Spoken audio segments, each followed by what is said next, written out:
Hello, welcome to the February 2011 video edition of the Iowa General Fund Monthly Revenue Memo. My name is Jeff Robinson, Senior Fiscal Analyst for the Iowa Legislative Services Agency, the nonpartisan support agency of the Iowa Legislature. This video covers the month of February 2011 and the first 8 months of cash fiscal year 2011, July through February. Net revenue for the month of February increased 1.6%, in stark contrast to January's 25.3% increase. However, a closer look at the underlying numbers reveals a better performance than the headline 1.6% would indicate. Gross individual income tax receipts increased 5.6% for the month, and sales and use tax increased 4.1%. The drag for the month came from non-tax receipts and increased tax refunds. While the latter bears watching as the tax filing season progresses, the non-tax receipt declines are likely one-time issues and not trends. Year-to-date, net revenue growth is up 6% on a cash basis, 1.8 percentage points above the current revenue estimate, with transfer revenue excluded. Note that the December REC 3.9% net revenue growth estimate for the current year has been adjusted for $15.4 million in law change adjustments that have occurred since the December REC, making the adjusted REC growth rate for fiscal year 2011 4.2%. Net revenue for the month totaled $447 million compared to $440 million for February 2010. But this year's $447 million is below 2009's $475 million and 2008's $519 million, and is only $8 million above February of 2007. On a cash fiscal year basis, net revenue over the first 8 months is well ahead of fiscal year 2010, but is below fiscal year 2009, and is even $136 million below 3 fiscal years ago. Please note, all quoted figures exclude transfer revenue. This chart adjusts the reported net revenue growth for February 2011 for the delayed deposit of gambling tax revenue that has occurred throughout fiscal year 2011. The adjustment shows that the reported 1.6% growth is 0.8% after adjustment.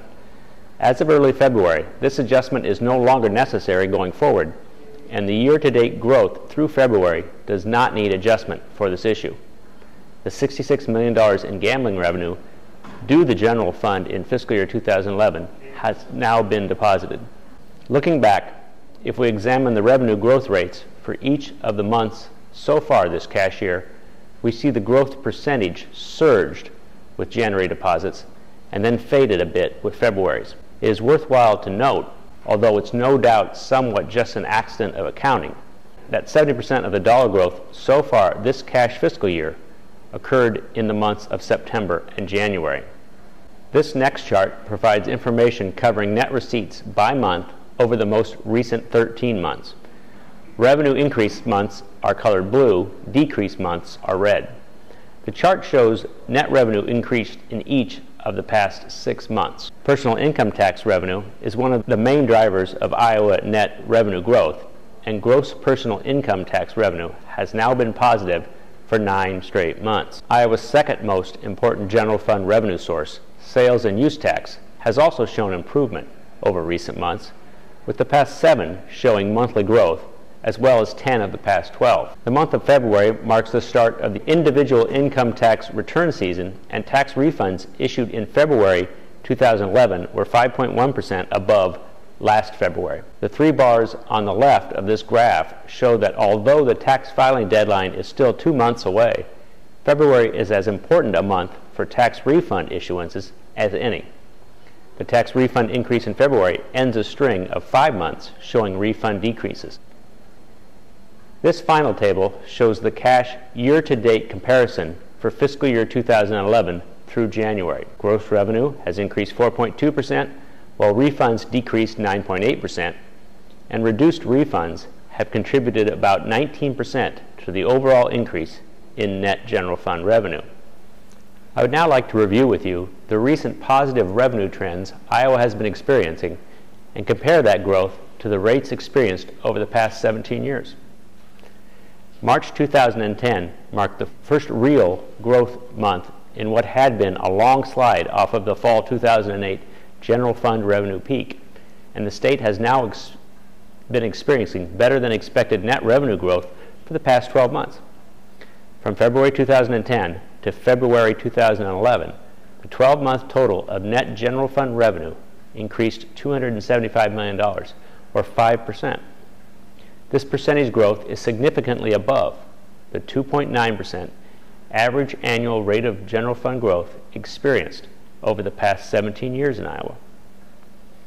However, those 17 years include many events that pulled down the overall rate of general revenue growth, including 2 recessions, a 10% income tax rate reduction, an insurance premium rate reduction, the elimination of the state sales tax on residential energy utilities, and expanded retirement income tax exclusions. On the growth increasing side, the cigarette tax was increased from 36 cents to $1.36. If I break those 17 years into 4 economic time frames, we see that while the long-term growth rate is 2.9%, the long-term encompasses some great growth variety. Period 1 encompasses 5 years starting in 1994 and ending as the 10% income tax rate reduction had been in effect for about 8 months. Over those 5 years, revenue grew 4.8%. Period 3, the second expansion of the 17 years, began in early 2004 and lasted about 4 years, with revenue growth topping 7% per year.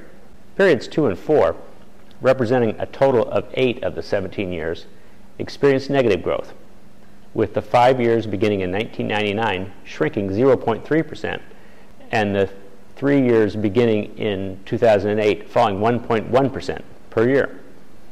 While the most recent 5% rate of growth is much better than average over the entire time frame studied, it is in line with the growth rates experienced during normal economic expansions in Iowa, at least over the most recent 17 years. We also must keep in mind that the 5% growth comes after the most severe revenue downturn since the farm crisis of the early 1980s. I appreciate your interest in Iowa General Fund revenue, and please check out the next monthly video memo in early April.